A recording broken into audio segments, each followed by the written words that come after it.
안녕하세요. 정현입니다. 오늘은 111페이지 간목에 이어서 두 번째 시간입니다. 자, 간목은 생기라고 말씀을 드렸죠. 생기가 상하면 왕따나 우울증, 자해 이렇게 발현되는 경우가 있습니다. 왜 그럴까요? 자, 간목은 생기이기 때문에 간목이 생기가 상하면 그 생기라는 자체는 약간의 정신병하고도 이어질 수가 있고요. 육체로 보면 손상인데 우리가 숨을 못 쉬면 어떻게 갑갑해지잖아요. 갑갑해지는 거와 똑같은 거예요.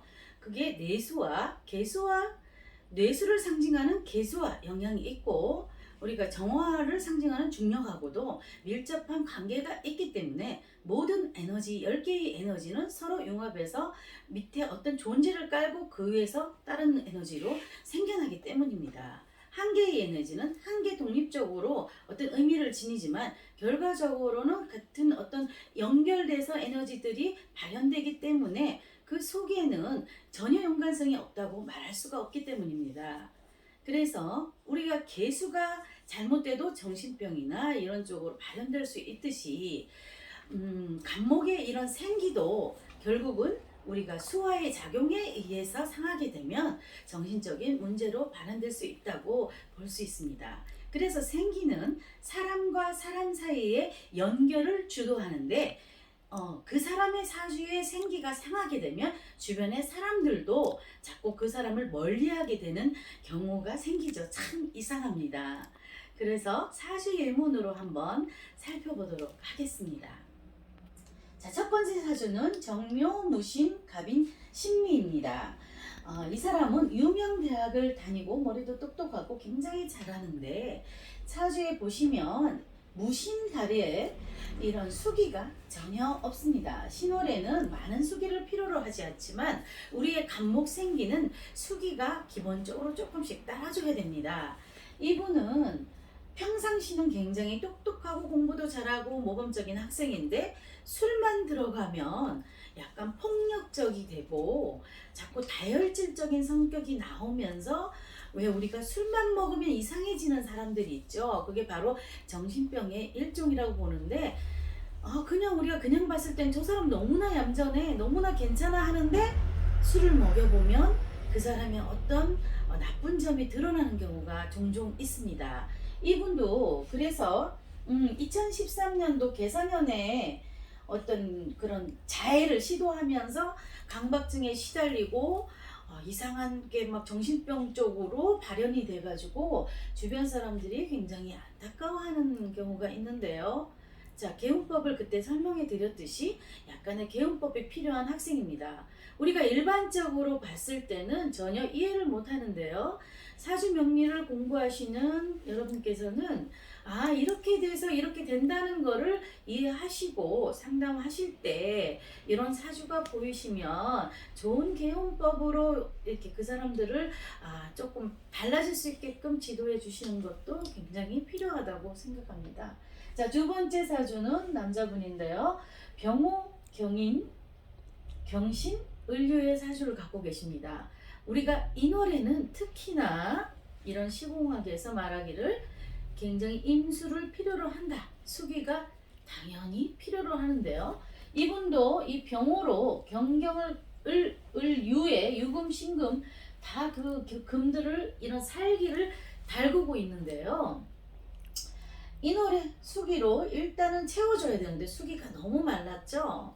그래서 이분은 택시기사도 하시다가 신을 접하게 돼서 무당도 하셨는데 그 부부간의 이별도 왔고 아무리 노력해도 빚만 늘어나고 굉장히 힘들어지는 상황으로 계속 가고 있으면서 개미년에 부인도 가출을 했고 자살 충동을 느끼고 굉장히 성격도 막 우울하고 이런 경우에 처하신 분입니다. 자, 인월 특히 임수가 필요한데 없고 이 병호로 밝아주기만 하다가 개미년 같은 게 수기가 딱 왔다 이러면 금들이 막 달궈져 있다가 수기를 보면 미친 듯이 튀어나가서 어떤 충동적인 행동을 하게 됩니다. 그게 자신으로 향하면 우울증, 강박, 정신병 이런 식으로 나타나고 남을 향해 나가면 그게 폭행, 어떤 난동, 그래가지고 뭐 경찰서에 들락날락하는 관제가 발생하는 경우가 생깁니다. 아, 참 안타깝죠? 자, 여러분은 그런 경우가 발생하지 않기를 바랍니다. 자, 다음번 사주 예문을 보시겠습니다. 자, 여자분인데요. 병인, 병신, 개축의 사주를 갖고 계십니다. 여기도 신월이라서 병신달 자체로는 괜찮은데요. 자, 이분은 2008년도에 무자년에 아버님이 사망하시면서 정신적인 약간 충격을 받고 그때부터 약간 이렇게 몸에 문신이나 우리가 문신 많이 하시는 분들 있죠. 몸에 문신을 한다든지 그 눈썹 문신을 한다든지 얼굴 뭐 입 문신을 한다든지 이런 몸에 문신하는 것도 일종의 계용법이 돼요. 왜냐면 그게 남한테 피해 안 주면서 자기 자신한테 운을 바꿀 수 있는 계기가 되는데요. 얘기를 하시다 보면 이렇게 신의 일주에 대해서 한 번씩 나옵니다. 문신으로 계용법을 하는 사주들 그런 사주가 있는데 대표적인 사주가 신의 일주가 일주거나 아니면 신해가 사주 내에 있다면 뭐 몸의 은밀한 곳에 문신을 해서 계운법으로 이렇게 바꿀 수 있다 이렇게 말을 합니다. 참고를 하시면 되고요. 그래서 이분도 온몸에 문신을 하고 그런 식으로 자기가 계운법을 하면서 이제 유흥업에 이제 종사를 하게 되면서 그런 식으로 계운법으로 풀어내는 사주의 예문입니다. 차라리 정신병보다는 이런 자기 자신의 문신이나 이런 걸 통해서 계용법 하는 것도 괜찮은 계용법인 것 같습니다. 자, 그 다음 사주는 갑인, 임신, 정미, 병호입니다. 여기도 정미, 병호라는 것이 또 신달인데요. 이분도 자, 갑인이 있고 병으로 인해서 신을 달궈가지고 갑인을 치는 경우인데요. 이분은 자살 충동을 일으키고 또 생리 때만 되면 우리가 생리도벽이라고 일종의 집착 같은 부분을 보이잖아요. 그래서 이제 정미나 병호는 굉장히 우리가 그 개수의 예문에서도 봤듯이 그 개수를 조연하게 만드는데 여기서는 약간의 그런 증상과 같이 신월이기 때문에 금을 달궈서 이 간목이 차라리 없으면 괜찮은데 있으니까 더 이제 간목이 드러나 있으면 금은 어떻게 해요? 달가지면 목을 치려고 하는 속성을 갖고 있는데요.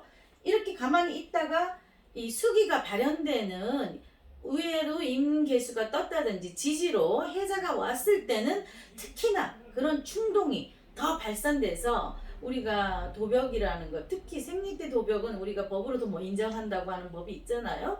그런 식으로 막 어떤 자살 충동 이런 거 같이 오고 막 훔치고 싶은 자기도 모르는 그것도 일종의 정신이 잘못되는 경우고 생기를 잘라서 그런 거하고 같이 오는 경우라고 보시면 될 것 같습니다. 자, 다음 사주 예문은 을묘, 이모, 정미, 무신입니다. 여기도 을묘라는 생기가 보이고 신이라는 살기가 보입니다. 그리고 자, 오미라고 금을 달가주는 화의 영상이 같이 왔습니다. 이분이 33세 상황인데요. 이분도 약간의 정신 이상이 왔고 거짓말을 막 밥 먹듯이 그것도 이제 다른 형태로 드러나는 거죠. 왜 그러면 그것도 약간의 정신이 자기 자신을 온전하게 차릴 수가 없기 때문에 그걸 회피하기 위해서 우리가 거짓말로 방어를 하는 거잖아요. 그래서 거짓말을 밥 먹듯이 하고 이 오미로 이렇게 이렇게 금을 끌어다니는 성격이기 때문에 집착 비슷하게 자꾸 계속되는 반복적으로 거짓말을 할 수가 있고요. 그리고 이분은 또 남자를 만나면 이렇게 남자하고 상관계를 자꾸 해가지고 어떤 그거를 자기 그 에너지를 풀어내는 쪽으로 자꾸 발현되는 경우입니다. 이것도 을묘의 에너지가 다치기 때문에 너무 조열한 상태에서 다치기 때문에 그렇게 발현이 되는데요. 우리가 저기 제목에서 보듯이 수기가 없어서 다혈질이 되거나 자악하는 구조의 형상이 이렇게 드러납니다. 그래서 사주 내에서 수기가 어느 정도 보충이 되느냐, 그 시공에 맞게끔 어느 정도 보충이 되느냐 안 되느냐, 그래서 그것이 어떻게 인간 사회에서 살아가는데 발현이 돼서 자기 자신을 괴롭히고 남을 또 힘들게 하고 가족 주변을 힘들게 하는 경우가 이렇게 생깁니다. 특히 어린아이들이 이런 경우가 발생하면 부모님들이 걱정이 굉장히 많으시죠. 자, 그런 분들이 주위에 계시다면 여러분께서 도움을 주십시오. 감사합니다.